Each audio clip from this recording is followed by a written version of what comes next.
Welcome back to ABA Beyond the Data. I'm your host, Jay Burton, BCBA, and the dad of two awesome boys who just happen to be on the autism spectrum.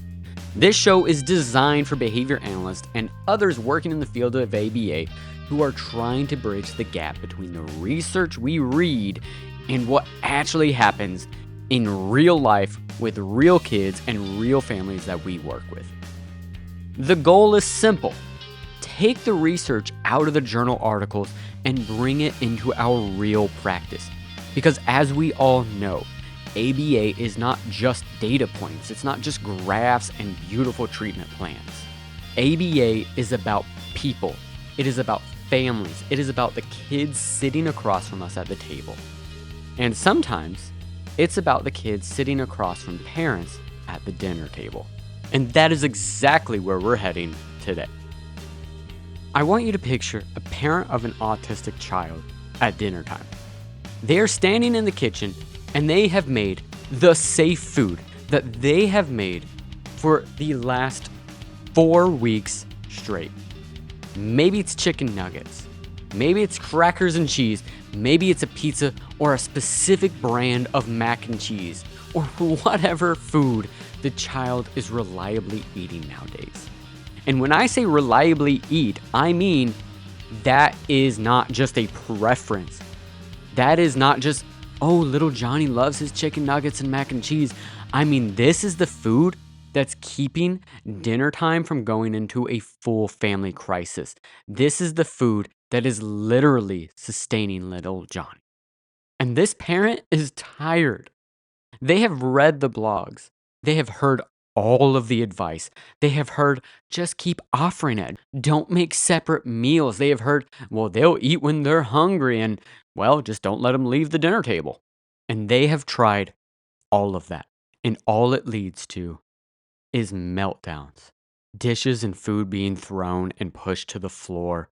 The kid gagging whenever they're forced to try new food. And the parent feeling this miserable feeling that they are just a failure, that everything that they do is wrong.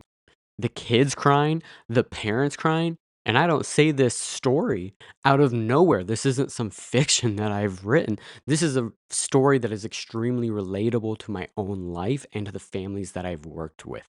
My own son, my oldest son, struggled with feeding for a very large portion of his life, to the point where for a long time we had him on Pediasure just to get our calories met. And we are blessed to have had the resources and knowledge to handle that situation. But so many of the families that we work with are in the exact same situation that I was in, with the same exact child who is struggling to eat anything beyond 2 or 3 items in the house. Because some kids will not just eventually eat because broccoli has showed up on the plate for the 14th time. Some kids will sit there, cry, gag, push it away, leave the table, melt down, or simply refuse to eat. And when you are a parent, that hits differently. Food is not just a behavior that we can track. Food is survival. Food is health. Food is the child's growth. And as BCBAs, when we hear feeding, many of us immediately start thinking in behavioral terms. We think refusal, we think escape, we think reinforcement. And that is not wrong. Those things matter. Behavior matters, learning history matters, environmental variables matter. But this episode is about slowing down before we rush into taking a bite. Because feeding is not the same thing as doing DTT at the table and working on matching colors, right? Feeding is not something you can just read an article on and be like, I've got this. Feeding involves biology. It involves medical status. It involves nutrition. It involves oral motor development. It involves sensory, family culture, caregiver stress, trauma history, dignity, autonomy, anatomy, and the child's relationship with food. And if we ignore all of those things, we may still get bites, guys, but we might damage something much bigger in the process. So today's episode is on ABA and feeding therapy. But I really want to be clear from the start. I do believe ABA has something valuable to offer the feeding interventions out there. I do not think behavior analysts should run away from feeding as if behavior has nothing to do with it. Behavior absolutely has something to do with it. But our value is not in forcing bites. Our value is in understanding behavior. It's in arranging an environment so that the child has a better success. It's in shaping small steps to a larger progress. It's in supporting communication around feeding. It's to bring caregivers to the table. But most importantly, it is being the person that understands when it is time to lead and when it is time to step back. And that last part matters a lot because feeding can be within the scope of behavior analysts, but that does not mean it is automatically within the scope of every behavior analyst. Those two things are not the same, and I think our field gets into trouble when we confuse ABA has research on this and with I personally am competent to treat this. Those are two very different things. Feeding is not a light and breezy topic, and for that reason, I actually had to make this episode into a two-parter because feeding is complex, and that message needs to be heard today. These two episodes will not make you some feeding expert, but it will give you some broad strokes of where we have been as a field and where we are today. Today's episode is really going to look over the foundation of where ABA has been with feeding. And in the second part, we're going to focus in on what I believe is one of the most critical pieces of research in the last, I don't know, forever when it comes to feeding therapy and ABA. And that is the work and research of Dr. Holly Gover.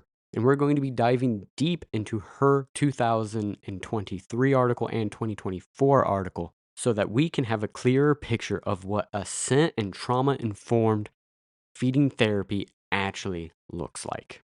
These episodes will not make you an expert, that's for sure, but they will at least lay a good foundation so that you can start to build upon it and increase your expertise in this area. Because here's the reality. Between half to 9 in 10 kids with autism struggle in some form with feeding and eating, which guarantees you that you have already worked with a child that is struggling with this issue. So here's where we're heading today.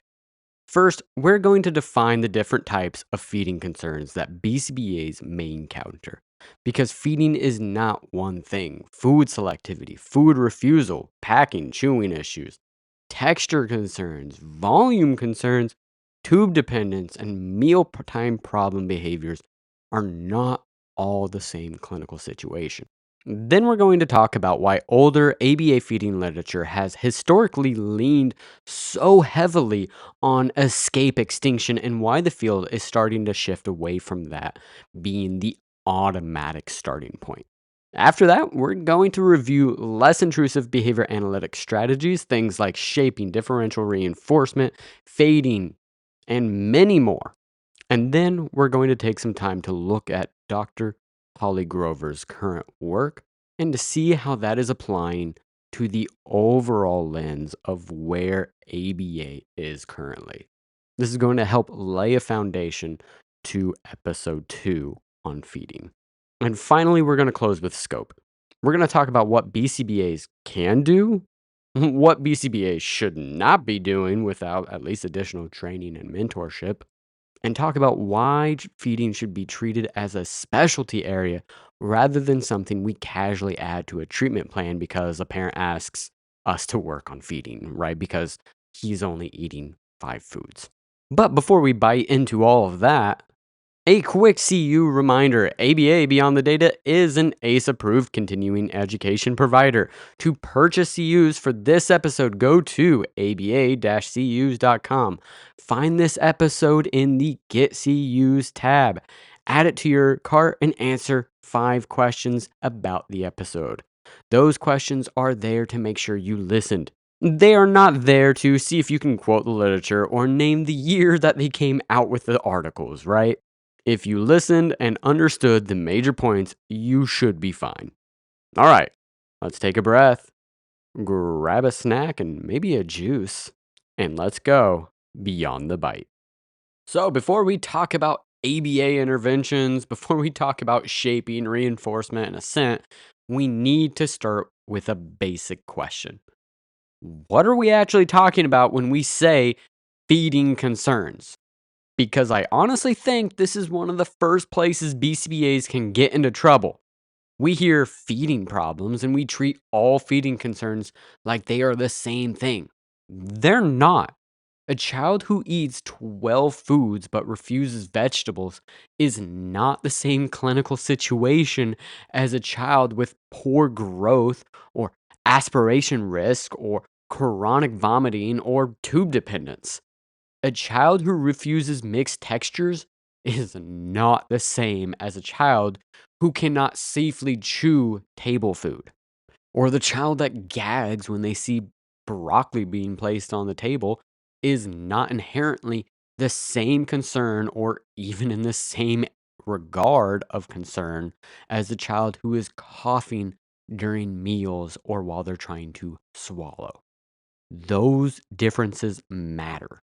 And this is where a 2023 article by Keith Williams and Laura Silverling titled Behavior Analytic Feeding Interventions, a Current State of Literature, can give us a really helpful map of behavior analytic feeding literature. They point out that behavioral feeding interventions have been used across a range of pediatric feeding problems. Food selectivity has been a major focus across most of that literature, but it has also included concerns like chewing, packing, food refusal, and tube weaning. So, even within behavior analytic feeding research, we are not talking about just one thing. So, let's start off with the ones most BCBAs are most familiar with: food selectivity. Food selectivity is when a child eats a limited range of foods. Sometimes it is a limited type, like only eating crackers, nuggets, pizza, or fruit snacks. Sometimes it is limited by texture, like only eating crunchy foods or only eating purees. Sometimes it's brand specific, and if you've worked with children on the spectrum long enough, you know brand specific concerns can be a very real thing. A child may eat chicken nuggets, but only eat it from one specific restaurant in one shape and with one type of breading. And let me tell you, if that company changes even one ingredient, oh boy, they know it before the rest of the world knows it. And the list really goes on and on about the different things that children can be selective about. It can be color, it can be shape, it can be how small or the specific smell or the temperature, the packaging. I've definitely worked with kids that are very specific about packaging. And it can also be environmental. It can be that the child will only eat with mom or only eats with dad or only eats at school or at home. And the list goes on and on. There are probably as many grains of sand on a beach as there are options of selectivity issues and concerns for feeding. And from the outside looking in, food selectivity can look simple, but it can take over an entire family's life.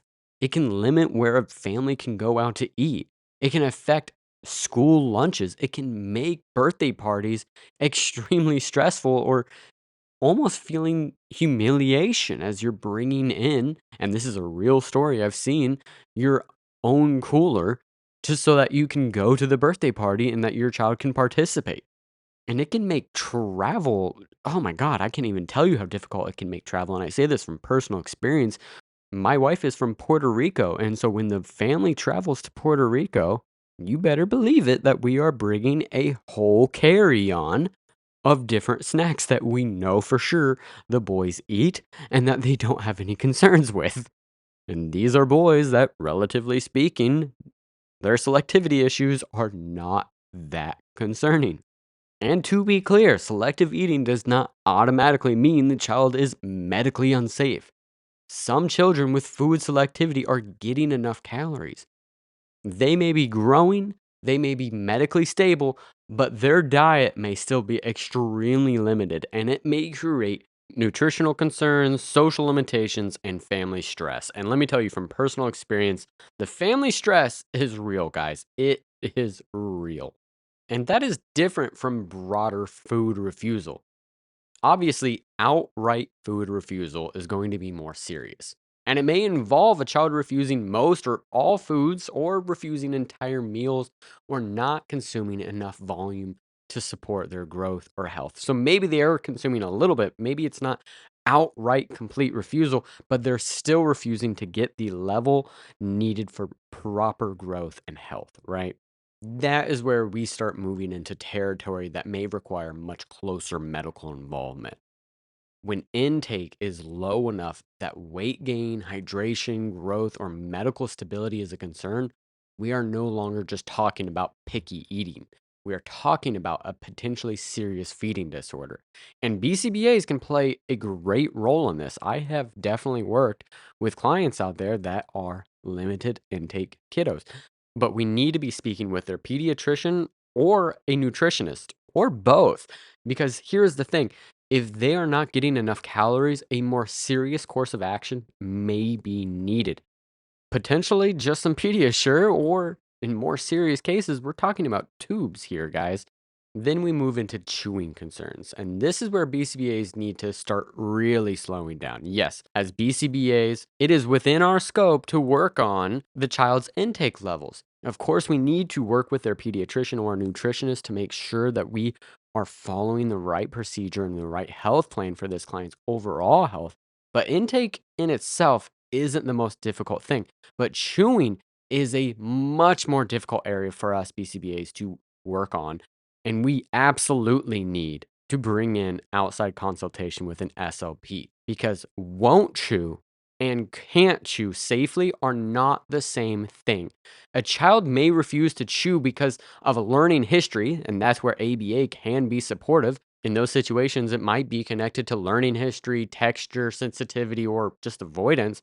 But a child may also have oral motor skill deficits. They may not have the jaw strength or tongue lateralization skills or coordination or the bolus control needed to safely manage certain textures and foods in their mouth. And so I want to say this clearly and plainly. BCBA should be careful here. If a child is not mechanically engaging in chewing, or if the child appears unable to manage food safely, that is not where we just write a goal that says the client will chew 10 times before they swallow. Nope, nope, nope, no. We need to be working with a speech pathologist at this point.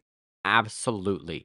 If we treat it like any other goal without proper collaboration, you can really put that child into danger. All right, and another common issue is texture concerns. I have worked with dozens of kids at this point that will eat purees but never move into solid foods. But I've also seen kids go from using only soft foods, but not, like maybe chicken nuggets, but not harder or crunchier foods. Or they'll have crunchy foods, but not wet foods. Or they'll have smooth foods, but not foods with mixed textures like a bowl of cereal or a yogurt with fruit in it. Oh man, that one's actually really hard for me personally. I really struggle with the strawberry chunks in yogurt. Like when they put in those real strawberry chunks, I don't know what it is, that mixture of going from that creamy yogurt to that, like, oh, I don't even know how to describe it. I don't want to say gooey, but it's not exactly a crunch any longer either. Ugh, sorry, that gives me the heebie-jeebies alone just thinking about it.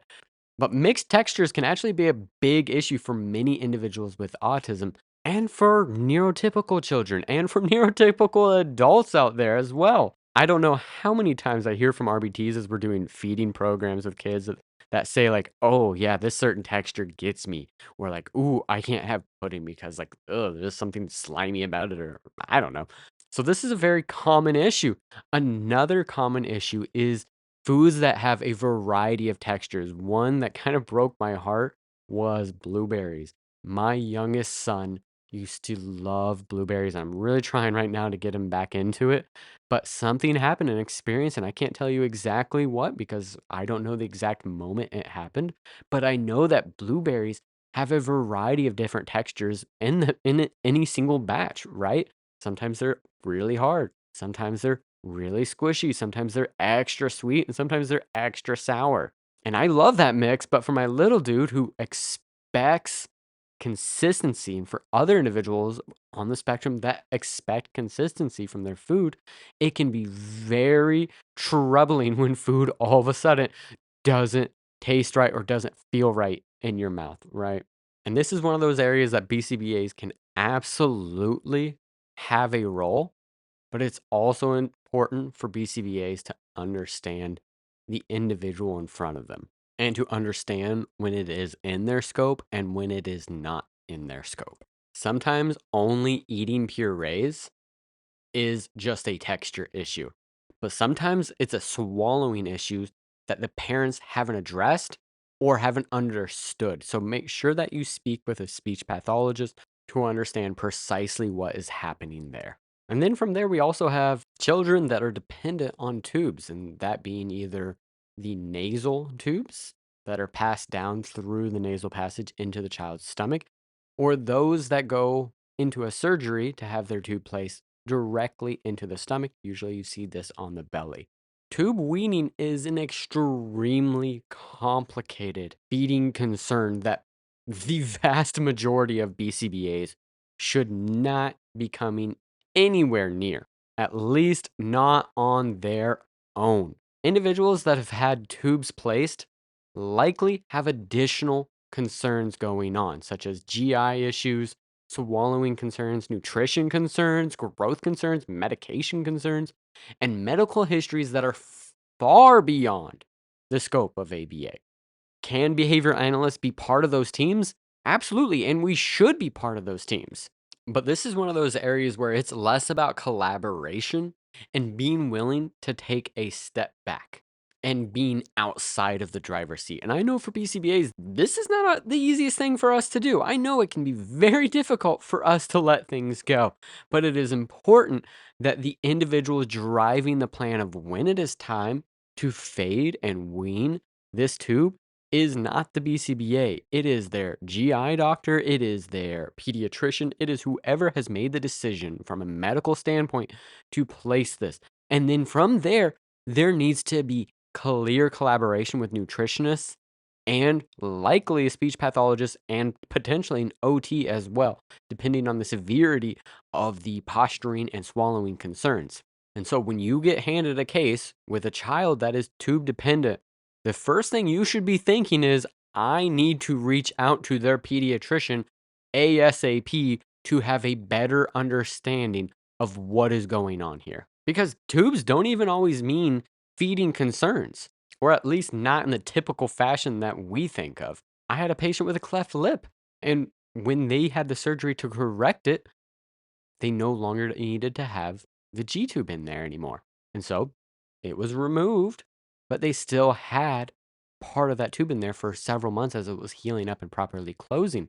And that was a whole other thing to be medically aware of. And so with that specific child, it had nothing to do with like the classic feeding concerns that we're used to. It had everything to do with the physiology of this child. And once that was corrected, this dude ate like nothing else. I mean, this guy was like, "Oh my gosh, I've been missing out on some of the best things in life. Food is amazing." This kid was eating crunchy, soft textures, sweets, sours. He was just trying everything. Um, but my point being is that it doesn't always mean that the child is just refusing to eat. There could be more complex background that you need to become aware of very rapidly. And you need to be very understanding that this is not where you take lead.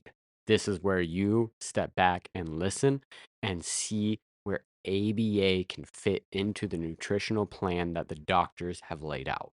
And here is my point. Feeding concerns are multi-layered. They are not black and white. Little Johnny is not eating broccoli, right? Some children have food selectivity, but eat plenty of other foods fine. While children with more severe feeding behaviors may engage in total food refusal, have poor growth, and require tube for feeding. That distinction matters because the appropriate intervention intensity should not be the same for both groups. In plain language, A child who eats a limited number of foods is not automatically in the same category as a child whose feeding behavior is medically dangerous.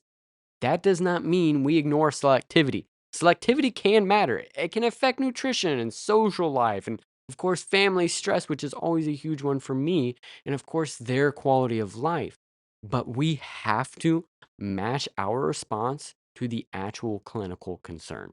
And this is where I want us to be really honest as a field, because sometimes we overpathologize normal variation.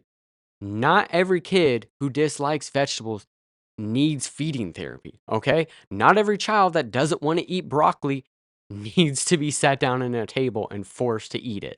Not every food preference is a clinical problem. But also, at the opposite end, we sometimes under recognize the severity, which is a whole different issues we sometimes have. We may call something picky eating when the child's diet is so restricted that the family cannot function normally. The child is missing key nutrition, or the child's eating patterns are causing significant health concerns. That's not just selective eating, that is a nutritional concern. So, the first job of any BCBA working with any child with a feeding concern is not to write an intervention. The first job is to define the concern, to figure out what exactly is happening. What food does the child actually eat? What foods do they avoid? Is the issue a variety? Is it texture? Is it volume? Is it chewing? Is it swallowing? Is it packing? Is it refusal? Is it mealtime behaviors? Because if we do not define and understand the problem, we are very likely to choose the wrong intervention. And in feeding, the wrong intervention can do more harm than it can do success. It can create fear, increase refusal, damage trust, increase caregiver stress, and yes, in some cases, increase safety concerns. So before we talk about what ABA can do, we have to respect what feeding is. Feeding is behavior, yes, but it is also biology. It's also sensory, it's medical, it's relational, it's cultural, it's very emotional. And for many families, it's one of the hardest parts of the day. All right, now moving into the next section, let's talk about old school ABA feeding literature. Because here's the thing, if you spent any time looking into behavior analytic feeding literature, you have probably noticed something pretty quickly. The older stuff has a lot of escape extinction. And if you are newer to this area, escape extinction in feeding often refers to a procedure where escape from a bite or a meal is no longer provided following refusal. In older literature, that might have included things like non removal of spoons, physical guidance, and representation of expelled bites. So we're not talking about the gentlest, most coddly, the most assent based procedures out there. And I want to approach this carefully because the goal of this episode is not to pretend escape extinction has never worked. That would be completely dishonest. Escape extinction has a long research history in behavioral feeding interventions, especially for more severe feeding problems. There are cases where children are not eating enough to grow, where intake is medically serious, where urgency is for real. It is a real issue where intensive feeding intervention may be needed. As a parent, I'm not going to sit here and tell you that I wouldn't do absolutely anything to get my child off of a tube or to make sure that they were growing and healthy. But I'm also not going to sit here and say, well, it works, so let's use it right away, because that's not good enough either. Effectiveness is not the only ethical question. We also have to ask, effective for what? At what cost? In what clinical situation? With what safety guards? And what level of training? That is a conversation I think our field needs to have more honestly with itself. Now, if you're a parent listening to this probably sounds pretty intense. And honestly, it is intense and honestly kind of gross. The representation of expelled food, ugh, I don't think I could ever recommend that. Even if I was an extinction-based BCBA, I really think I would just get a new bite. Can't we just get more mac and cheese, guys? Why does that have to be the expelled bite? That's so gross that it's in the literature, but it is in the literature. But if you're a BCBA listening, you may be thinking, well, yes, but those procedures were developed for serious feeding concerns. And that is also true in some cases, but it was not universally applied this way. And in practice, it has not been universally applied this way, where it's used for only the most serious of feeding concerns. A child with a life threatening food refusal or poor growth is not the same thing as a clinical case with a child that's eating 12 different foods but will not eat carrots. An escape extinction is not without its side effects. It is associated with increases in problem behaviors. It can be associated with emotional and trauma responding. It can be absolutely harder, both emotionally and literally, for caregivers to implement. It can be dangerous if not done correctly. This is absolutely true. And in feeding specifically, it can create a level of pressure and distress that can change the child's relationship with food forever. But even if we get practical, even if a procedure is technically effective in the clinic with highly trained staff, that does not mean it's acceptable, sustainable, or safe for the parents to run at the kitchen table after a full day of work with two other kids. And that matters most because feeding does not just happen in the clinic. Feeding happens at home. It happens in schools. It happens in restaurants. It happens at birthday parties. It happens when parents are tired, when routines get messy, or when the child is already dysregulated. And God, it happens when their favorite cup is already missing, and that is the only cup that they will drink from. All right, personal venting. Sorry.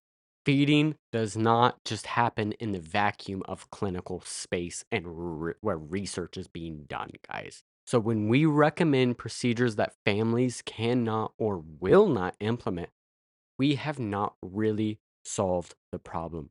We have written a plan that lives in a binder. That is all. And I think this is one of the reasons the field has been shifting. Not abandoning behavior analysis, but asking whether we can get meaningful feeding progress through less intrusive, more acceptable, and more collaborative procedures. And we do not need to demonize the older literature to make that point, even if I am very much against a lot of it. The older literature taught us important things. It showed us that feeding behavior is sensitive to contingencies. It showed us that problem behavior at meals can be maintained by escape. It showed us that environmental arrangements matter, and it gave us tools and data and a foundation. But now we have to keep building. We have to move past where our research initially came from because our ethical standards have improved, and so has our understanding of assent-based practices and trauma-informed care. But most importantly, we have become better listeners of the autistic individuals that we are working with and the families that are supporting them.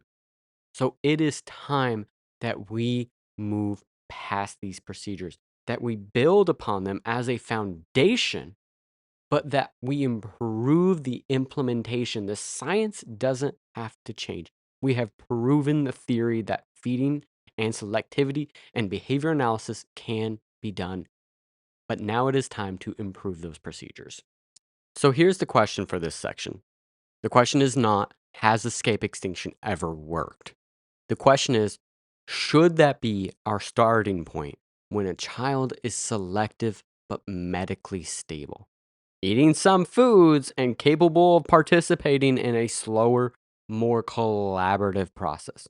And for me, the answer is obvious. It's no, not as a default, not as a first move, not because we are uncomfortable with hard clinical work, but because good clinical work means matching the intervention to the actual needs of the child. If a child is medically stable, eating some foods, and the concern is expanding variety, then we owe it to that child and family to consider less intrusive approaches because the cost of escape extinction can be high. And we owe them a plan that does not turn food into a battlefield. So if we are not starting with force, what does ABA still bring to the table? And the answer is actually a lot. And that is where we are going next. And this is the section I think is really important for BCBAs to hear, this modern ABA shift towards less intrusive, more antecedent-based, reinforcement-based strategies. And moving away from escape extinction as the automatic starting point does not mean moving away from ABA. It does not mean we just let the child eat whatever they want. It does not mean we ignore nutrition. It does not mean we tell parents, well, just follow the child's lead and then provide no structure, no data, and no actual intervention. It means we use science better. In a 2023 article by Keith Williams and Laura Silverling, they talk about this shift that is occurring in the field. They talk about how recent research has started looking more closely at less intrusive alternatives to escape extinction for food selectivity specifically. Things like modeling, high probability sequences, simultaneous presentation, of course, there's stimulus fading, differential reinforcement, and response shaping. And I love that because none of those concepts are foreign to us BCBAs. We already use modeling, we already use reinforcement, we use shaping, we use fading. The question is whether we can apply those tools carefully and competently in feeding where the stakes are a lot higher and the learner's experience matters deeply. And in this paper, they actually talk about some of these procedures and research that has been shown to be effective in research over the last several years. And the first one is being modeling. The research did find that watching another individual calmly interact and consume food calmly in front of them can actually increase the likelihood of that child doing the same. And no, of course, I don't think that getting one video for a child that only has 5 or 6 foods will suddenly increase the amount of foods that they're eating. Otherwise, the most watched video on YouTube would be kids eating broccoli. I mean, every parent would just be pulling out that video and being like, hey, watch this. And everybody would be eating their broccoli. That obviously is not working. But modeling can reduce uncertainty. And for kids on the spectrum, certainty is very important. It can show what responses look like. It can show them that it's not so scary, right? But this is also the natural way of learning. Kids learn by what their parents do. And I think this is a great reminder for parents and for BCBAs eating with the kids or next to the kids, especially on foods that might not be their favorite, is actually extremely beneficial. So if you want your kids to eat more broccoli, parents, eat more broccoli around them. Show them that you won't turn into, I don't know, a magical leafy tree by taking a bite of broccoli. The authors also noted that the research is tending to go towards high probability sequencing, which basically means that they're having the child start feeding therapy in areas where the child's already saying yes. In feeding, that might mean that we build momentum with foods that are positive, that they enjoy eating. And let me tell you, this is actually something that does work. For my younger son, he got into this phase where he was just refusing everything. Everything that I would present that he was not absolutely familiar with, he was struggling with. So, what I started doing was putting out delicious offerings because he had become used to me offering just the foods, the not so great foods. So I was like sneaking in a Skittle or an M&M, and he was familiar with these things and he had a higher chance of saying yes, and that started increasing his natural desire to want to say yes when I was presenting things to him. And the paper also discusses differential reinforcement and shaping, which is where ABA really shines when we use it well. Instead of only reinforcing the final bite, reinforcing movement towards the final goal. That might mean calm interaction with the food before consumption is ever expected. This is shaping. 90% of the feeding interventions I do at my clinic are shaping towards the final goal. When we make the steps achievable, when we make the steps easier for the child to do, just simply being in the room with the food, right? This builds a tolerance, a desensitization for this child. Which brings me to Jessica Weber and Annabelle Guitarra's 2015 article, which describes a treatment package that was trying to go without escape extinction for food selectivity. It included specifically shaping through sequential presentation and stimulus presentation. What I appreciate is not that it gives us one perfect answer for every child, because it does not. What I appreciate is the clinical direction. They were asking whether food selectivity could be treated without automatically relying on escape extinction, which nowadays feels like duh, but at the time was pressing the bounds of the research. And that mindset really pushed us towards where we are today. I like to think of this early, mid 2010s era as a really pivotal period in our field's history. For those working in the field during this time, they will remember that this is when insurance funding really ramped up, but it's also the time when we started to question things about escape extinction and the compliance methods, and whether or not these interventions were the most appropriate to be used. I think a lot of that comes from the fact that we did now have more eyes looking at us. We were under a microscope all of a sudden, and we were really questioning, is this something that society truly can accept, but also, are they willing to pay for this?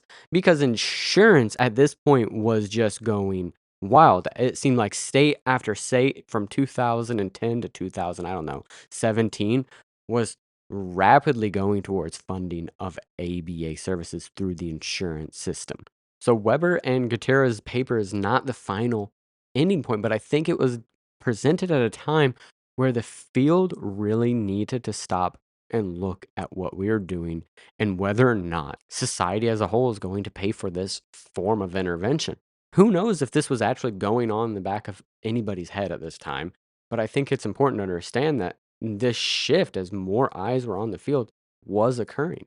And this brings us to the paper that, for me, best represents where ABA feeding intervention seems to be heading.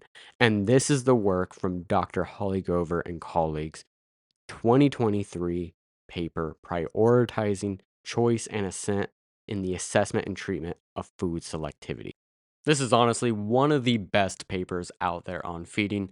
Now, I want to be clear, we are not going to fully break down this paper today. Unfortunately, we are going to do a part 2 on this. The next episode is going to be a deep dive into Dr. Holly Gover's recent publications on feeding. That is where we will slow down and really walk through the assessment, the treatment setup, the opt in and opt out procedures that they use, which I think are absolutely phenomenal, the shaping process, as well as the caregiver transfer.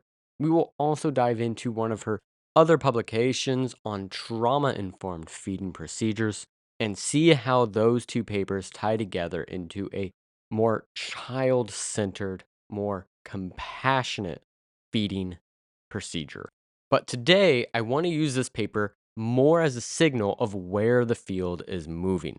Because this paper did not just come out of nowhere, it really feels like the next step in a shift that has been happening in ABA over the last decade, especially through the work of Dr. Hanley and others around practical functional assessments, skill based treatments, and synthesized reinforcements, and of course, assent-based practices. For years, our field has been moving slowly but meaningfully away from the idea that effective ABA has to look like control. The My Way work, skill based treatment that is, and the broader assent based movement have all challenged us to ask better questions. Not just this idea that can we reduce behavior, but can we teach meaningful skills while keeping the learner safe, willing, and respected? And Gover's feeding work takes that same ethical movement and brings it into one of the most sensitive areas we work in, food. And that matters because feeding is a place where assent can disappear fast. Adults get nervous, parents are scared, clinicians want to see progress, medical providers, they're concerned about their growth, the health, their nutrition. And before we know it, the child's no can start to look like just another behavior to push through. But what Gover and colleagues show is that feeding interventions can still be structured, still be behavior analytic, and still include assessment, treatment measurements, reinforcement, shaping without making the child powerless in the process. That is the big point of this article. That is why I'm including it in this episode and why we need to be touching on it when we look at the overall feeding arch in ABA. Because this was not a passive approach. It was not let the child do whatever they want and maybe someday they will eat broccoli. I mean, this was a pretty comprehensive intervention. They did the interview informed synthesized contingency analysis to better understand the mealtime problem behaviors that were occurring. They did parent interviews, they did parent collaboration, they did shaping, there was reinforcement built into it, and of course, there was caregiver transfer. They really built this comprehensively. They really looked at all angles when they were looking at this. But what they really did differently than other ABA interventions out there is that they arranged the environment so that the child could participate, not overpowering the child into compliance. And that is the key difference here. And as a parent of two boys on the spectrum that have both had their own feeding concerns, I truly appreciate that caregivers were involved from the beginning. They helped identify the foods that actually mattered to the family, what the problem behaviors look like, and what they were truly dealing with, so that Holly and her team could actually replicate those contingencies and those concerns and work on it from there. They didn't just choose random foods. The family had buy into what was being selected. And that is huge. It sounds simple, but that is huge because feeding goals cannot just look like treatment plan goals. They have to matter at home. Maybe the goal is not kale or quinoa, please, not kale or quinoa, or some perfect nutritionist approved plate. Maybe the family just wants the child to eat something that can be packed fast, or maybe even a school lunch or something that they would find in a school lunch. Maybe they want one restaurant food that they can reliably go to that's almost found at any restaurant, like, I don't know, chicken tenders or chicken nuggets, right?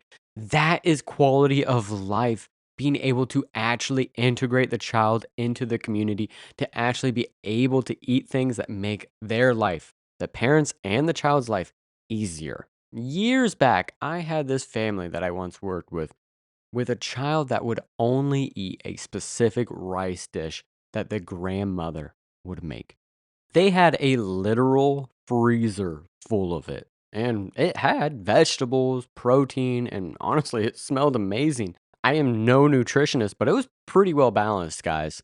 But the family's goal was not, let's expand to some ideal healthy foods. Their goal was, can we go to a restaurant and order something normal off the menu?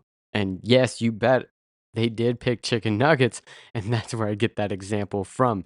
And that's why caregiver input matters because when we look at feeding from the scope of just nutritional, yeah, that child was probably getting a pretty nutritional diet, especially in consideration of how most kids eat these days. Like, I'm not gonna lie, half the kids out there are eating nothing but crackers, gummies, and like sugared cereal. So, I mean, this kid's diet was pretty good. I mean, overall, it was pretty nutritional. It was a pretty good nutritional meal, but it was also extremely restrictive for this family. Like, how do you go on a vacation and pack this very like specific Caribbean food? It's not like you can just bring their grandma everywhere you're going, right? It would have not been a goal that I would have guessed, but it made perfect sense for their life. Okay, and the other major piece of Gover's study that I absolutely love was that Ascent was built into the design. The child had a way to opt out. It was literally built into the system. There was a treatment area, an area where the treatment, the intervention of feeding occurred, a reinforcement area where reinforcement was given, and a hangout area where you could just opt out and hang out. The child could leave the treatment context and later rejoin when they chose or if they chose. That is what made assent literally observable. And I think that is a lesson I want the listeners to hold on to before we dive deeper in part two.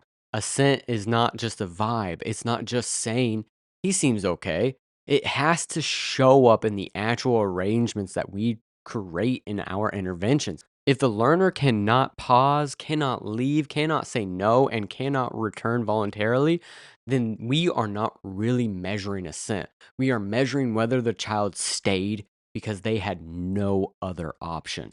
And that fits so clearly and perfectly in where the field is moving. We are learning that safety, trust, communication, choice, and participation are not barriers to effective treatment. They are part of effective treatment. And I will say this anytime I do one of these assent based and trauma informed interventions for review on this podcast because I love this. I love this because what does this research once again proves that given the choice, children will opt in. And we will be diving deeper into the actual research of the children opting in on this. It's actually pretty fascinating stuff that Holly and her team does. But these kids opted in to feeding therapy. They opted into the intervention, guys. So to all the assent haters out there listening, which I'm guessing if you've been hooked on my podcast this long, probably not a lot of you, but if you are listening, guys, it works. Research is overwhelmingly, at this point, it's just overwhelmingly showing that assent-based practices work. That kids, given the option, will opt into intervention. We will dive deeper into that on the second part of this feeding, but I think it is critical to understand that letting kids say no doesn't mean that they are always going to say no to everything.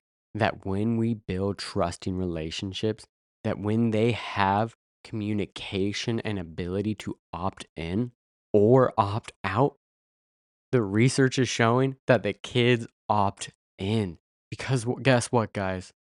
Just like you and I, kids have a desire to learn and grow. You're not listening to this podcast for no reason, right? You are learning and growing. And guess what? When you have an opt out option, because you can just pause this at any time, you feel like you have more control over your environment. Same thing with these kids, right? So, the big takeaway for this paper is that autonomy and treatment effectiveness do not have to be opposite. In this work, autonomy was not something added on top of treatment to make it sound compassionate. Autonomy was part of the treatment plan, it was built in. That is the ABA I want us to keep moving toward. ABA as precision, not pressure. ABA as shaping, not as force. ABA as arranging the environment so the learner can move towards the goal without being overpowered or overpressured to do so. And that leads us into the next section because if we're going to talk about assent in feeding, we also need to talk about trauma informed care. Because feeding is one of the easiest places for treatment to become coercive. And I think we need to say that out loud, guys. Not because BCBAs are bad people or that parents are bad people, but because feeding makes adults anxious.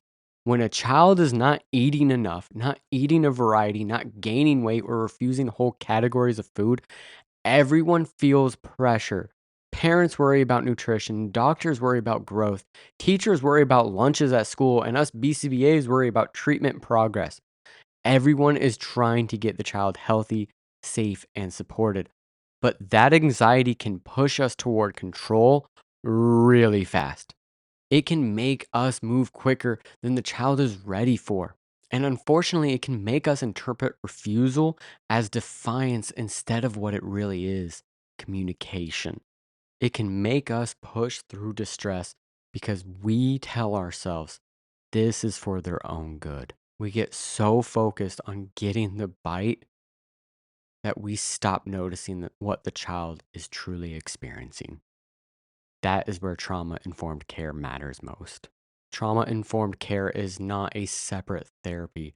It is not some fluffy add on we sprinkle over ABA so it sounds nicer. It is a way of asking, how do we provide treatment without making things worse? Especially when we may not know their full history. Because we do not always know what food has been paired with for that child. We do not know how many times they were pressured. We do not know how many meals were turned into battles for this child, right? And that's not blaming anybody. That's not blaming their parents. That's not blaming previous therapists. We have to see it from their perspective as well and understand like they have been trying to get this child to eat, but it is our job to design feeding interventions in a way that would still be safe for that child even if we don't know their full story. And that means that the goal cannot just be about consumption. Because if we put a non preferred food in front of a child, block escape, keep presenting it, and wait until the child finally gives in, you might get that bite, right? But was that participation, or was that the child learning that the adults do not listen when food is involved? That is not a philosophical question. That is a clinical question. Because if a child learns that meal times are unsafe or that adults will push past their signals or that their body does not get to have a say in this, then we may be creating more problems than we are solving. And this is where I think our field needs to keep growing. We have to care about more than whether the food entered the mouth and we got a bite. We need to care about the approach, the avoidance, the emotional responding. We need to care about choice and dignity. We need to care about whether the learner has felt safe and respected. Good ABA should care about consumption and participation. It should care about nutrition and dignity. It should care about data, but also the lived experience of the learner. We'll be diving much deeper in part 2 on trauma informed care, specifically with Dr. Holly Gover's research. But I think it's important for us to understand where this field should be going because when we go beyond the bite, we start asking questions that actually matter. Now, before we wrap up, I think it is critical we talk about scope of practice because this is one of those areas I am constantly seeing confusion and honestly nervousness from BCBAs. I have seen extremes on both ends of this spectrum. I have seen BCBAs confidently work with G-tube clients without any medical sign off and be successful to the point where they no longer needed the tube, but oh my gosh, yikes. How hard would it be just to pick up the phone and speak to the doctor that had implanted it and to speak to a nutritionist? And I have also met BCBAs that could have easily been medically cleared to just work on a child that was struggling with food selection.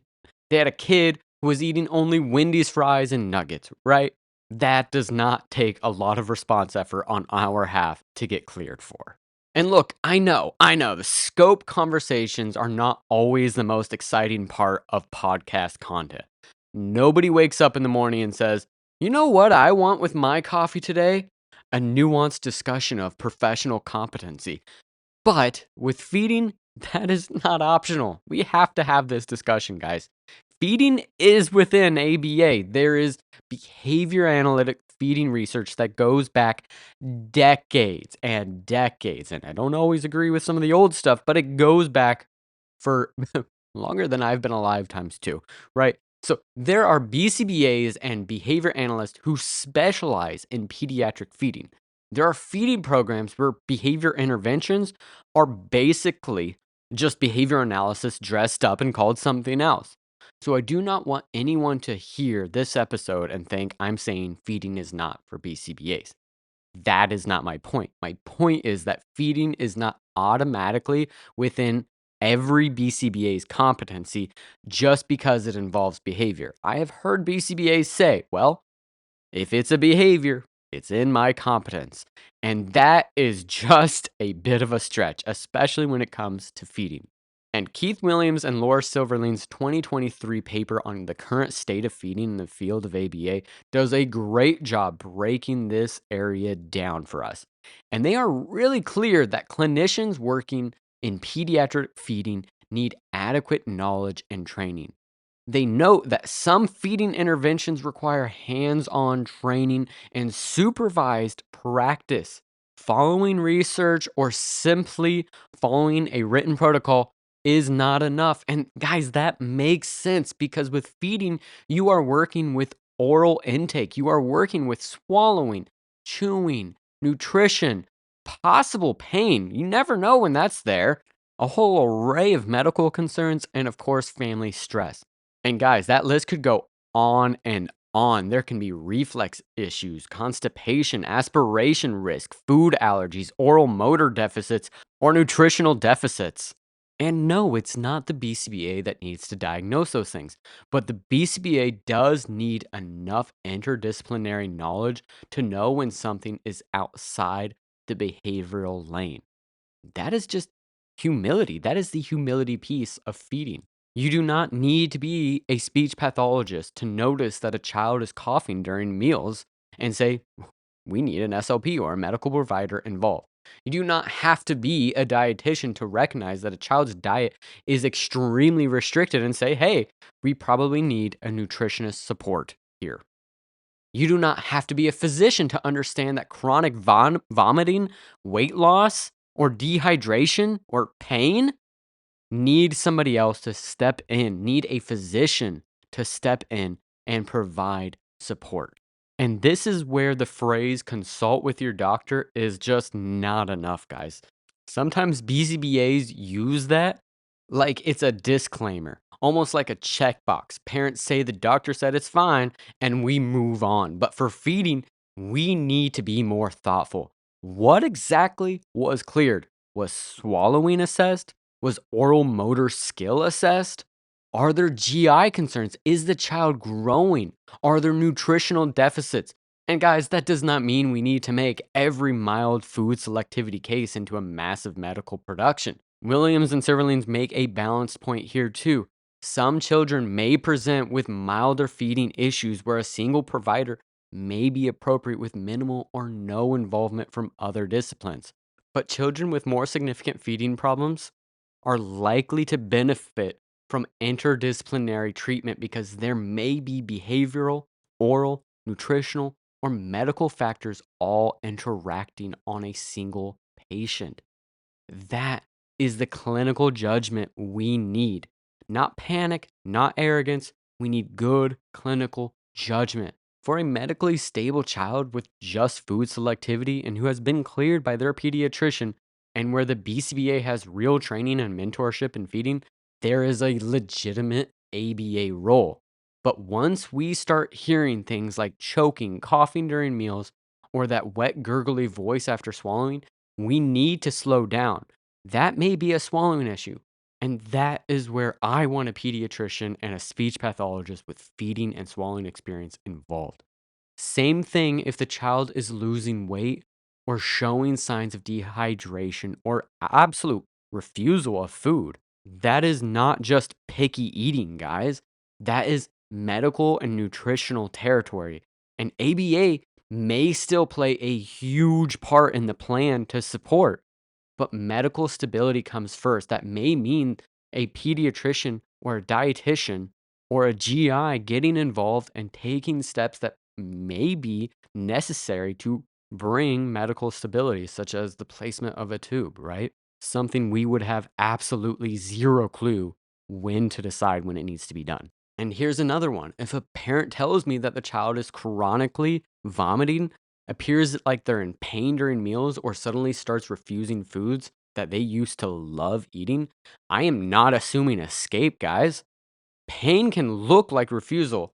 Reflux, constipation, dental issues, allergies, oral sores, all those things can look like escape. It can look like pushing the way of food, like crying, gagging, or refusing to sit at the table. So before we write a behavior goal, we need to ask ourselves, could this child be uncomfortable or hurting? And then we have to think about oral motor concerns. If the child does not seem able to chew safely, move food around in their mouth, or swallow without difficulty, that is not a behavioral issue. A child who cannot safely chew table food does not need us to run take a bite procedures. They need the right assessment from someone trained in feeding skills and swallowing, which is typically an SLP. And then the last big concern that we have to look into is tube dependency or tube weaning, which is a whole nother level entirely. That is specialized feeding work. A behavior analyst can absolutely be a valuable team member there, but that is not general ABA clinic work. That child needs medical oversight and nutrition support. It may be purely behavioral. Absolutely, there is true food refusal. I've seen that. No other medical concerns, such as swallowing or bite issues or reflux or GI concerns, but that is a rarity. So if you have a client coming in with a tube, your first thought should not be, let's do feeding. It should be, I need to get on the phone with their primary care provider ASAP and understand what is going on. And from there, likely working with SLP, potentially OT, and possibly a nutritionist. Tube placement has a lot of potential reason for being there, and you do not move forward until you have consulted. And that is assuming you have the experience working under another BCBA or another individual with the feeding experience and expertise needed for weaning a feeding tube. But if not, that is where you refer out. And just to pause there, one great resource for referring out is the SOS website. That is the Sequential Oral Sensory Feeding Therapy. I'm not always 100% on board with what they're doing, but I think most of their program is pretty awesome. And while they would probably disagree, very much behavior analytic in nature. But their website does have a list of providers with different specialties, including G-tube weaning. So if you don't know where to turn or you don't know who to turn to, this is a great website to turn to. And sometimes you can even find BCBAs, while rare, on there that are G-tube weaned specialists. Okay, so the general rule here is if the concern is food selectivity, ABA most likely has a meaningful place to be within this child's feeding intervention. But if it involves some of the more complex concerns that we talked about, then we need the right people on our team. And ABA should definitely be there. And maybe they're even the captain of this team. I oftentimes see ABA as the most concerned with this, other than the parents, of course, because we spend so much time with these kids. We see the struggles firsthand. Even if you have zero experience with feeding, you can still end up being the captain because you and the parents are the most motivated. But that doesn't mean going ahead without support, without the other experts that can support this child's growth. Our role is strongest when we bring what ABA does well and combine it with the expertise of the people around us. That means pediatricians, dietitians, speech pathologists, occupational therapists, GI specialists, and most importantly, it means humbling ourselves and understanding that it's okay to reach out for help. We don't always need to be the perfect expert on every single thing. All right, guys, let's wrap this episode up. It's already 10 minutes past the hour on this. So, what do we actually take from this episode? If you are a BCBA listening, I do not want the takeaway to be feeding is scary and never touch it. The point is that ABA belongs in the feeding conversation, but only when it shows up with humility, collaboration, and most importantly, compassion. So, when feeding is a concern and it comes across your desk, slow down. Start by understanding what the concern actually is. Is it just food selectivity? Great. Let's have ABA move forward. Is it something more complex? such as swallowing, chewing concerns, or a G-tube has already been placed, okay, then we need to pull in an expert team and start to collaborate. And whatever the plan is that gets developed, assent needs to be more than a sentence in the treatment plan. The child needs a way to say yes, a way to say no, and a way to return.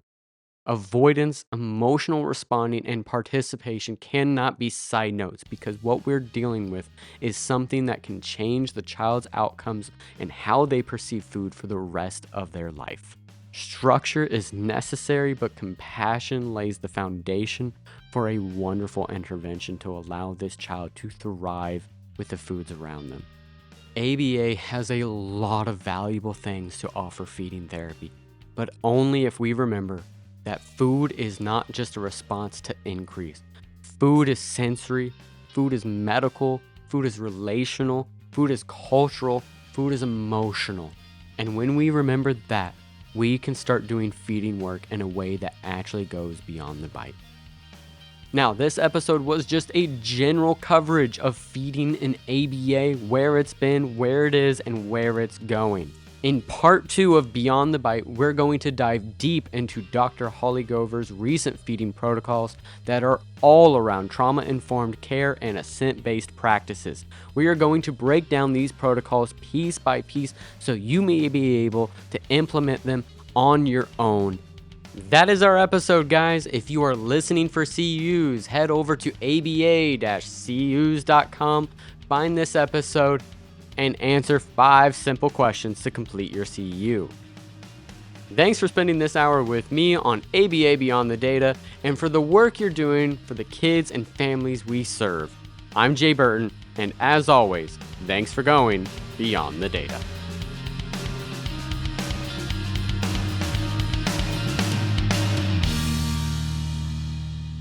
Bye. See you next time.